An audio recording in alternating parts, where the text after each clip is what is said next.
Ana pernah bahkan mendapatkan kisah seorang teman. Jadi ana dengan beliau satu guru belajar bersama di Ustadz Najat hafizahullah taala. Tetapi umur kita jauh.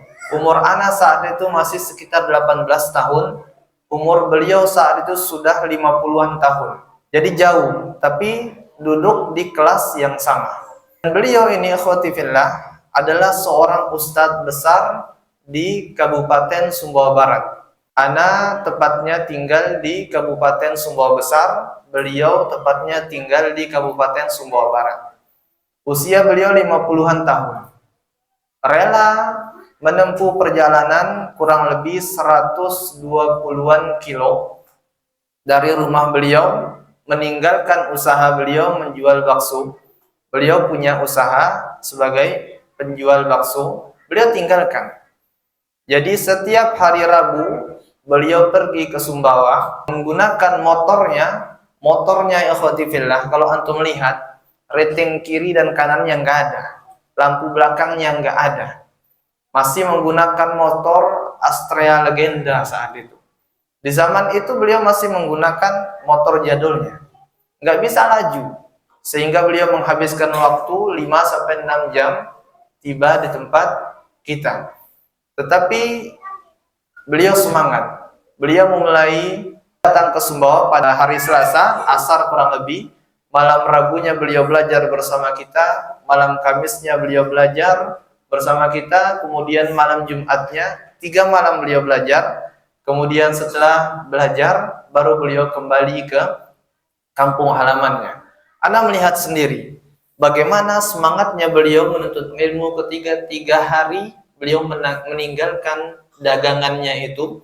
Anda melihat beliau duduk di pintu masjid, di samping pintu masjid ada meteran. Jadi beliau dari pagi sampai pagi dalam posisi yang sama. Antum bayangkan. Ana takjub saat itu. Beliau meletakkan meja, di sini laptop untuk menerjemahkan bahasa Arab di kitab-kitab beliau. Di sini ada, di sebelah kirinya ada kitab 3. Di sebelah kanannya ada buku tulisnya. Dari pagi sampai pagi dalam kondisi begini beliau. Tidur pun begini, Anda lihat sendiri. Ketika beliau malas membaca, beliau menggunakan, zaman itu menggunakan MP3. Belum ada HP seperti Android sekarang. Di saat itu mungkin HP yang paling mahal adalah Nexian, Blueberry dan lain sebagainya. Nah itu beliau menggunakan headphone. Kemudian beliau kalau tidur pakai itu. Kalau malas membaca, sudah capek membaca, beliau menggunakan headphone. Beliau merojaah. Beliau bilang ke Ana, beliau mengaku, Ana, Ustadz katanya, termasuk orang yang lambat memahami suatu ilmu. Tetapi Ana nggak pernah menyerah. Buktinya Ana meninggalkan anak istri dan jualan Ana untuk ilmu. Dan asal antum tahu Ustaz, Ana mengulang rekaman setiap belajar beliau, MP3 itu diletakkan di depan pengajarnya. Beliau rekam. Beliau mengatakan, saya kurang lebih sudah 1000 kali mengulang MP3 ini. Antum bayangkan, saking leletnya beliau bilang, saya 1000 kali sudah ulang rekaman ini. Karena memang beliau akui kelemahannya ada pada dirinya. Namun dengan ketulusan hatinya dalam belajar, semangatnya dalam belajar, beliau menjadi seorang ustadz yang sangat terkenal, bahkan ustadz nomor 1 di Kabupaten Sumbawa Barat. Sehingga Ana saat itu penasaran dengan jiwa penuntut ilmu yang ada pada diri beliau. Sehingga ketika beliau datang ke Sumbawa, Ana berbicara sama beliau, minta izin untuk menjadikan Ana karyawan jualan bakso beliau. Jadi Ana kerjaan kan tidak bisa ngasih orang nakarin bakso, menghitung uang, Ana nggak berani. Apa pekerjaan Ana? Cuci mangkok. Tujuan Ana satu, penasaran dengan bagaimana semangatnya orang ini.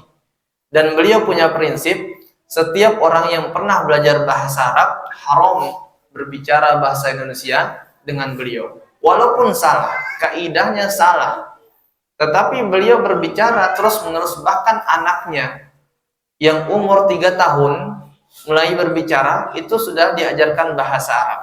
Dan beliau setiap harinya mempunyai majelis, saat itu 12 majelis. Beliau punya majelis ilmu, beliau mengajar, beliau memberikan kajian, itu 12 majelis ilmu. Dan yang anak ikut membantu beliau berdakwah saat itu di waktu pagi, dan sekitar jam 9 kita pergi ke rutan, ya, ke rumah tahanan. Kita ajarkan mereka baca Iqra, orang-orang yang masuk penjara. Kita ajarkan sampai ke dalam tahanan, kita berdakwah dengan beliau. Semangatnya luar biasa. Beliau ini adalah orang yang sangat kaya. Bahkan membeli tanah, menginfakkan hartanya untuk membangun pondok dari dana pribadi. Membeli tanah ratusan juta, beliau bayar dengan cash. Luar biasa beliau. Dan kemudian pernah suatu saat, beliau memanggil anak. 4 mata.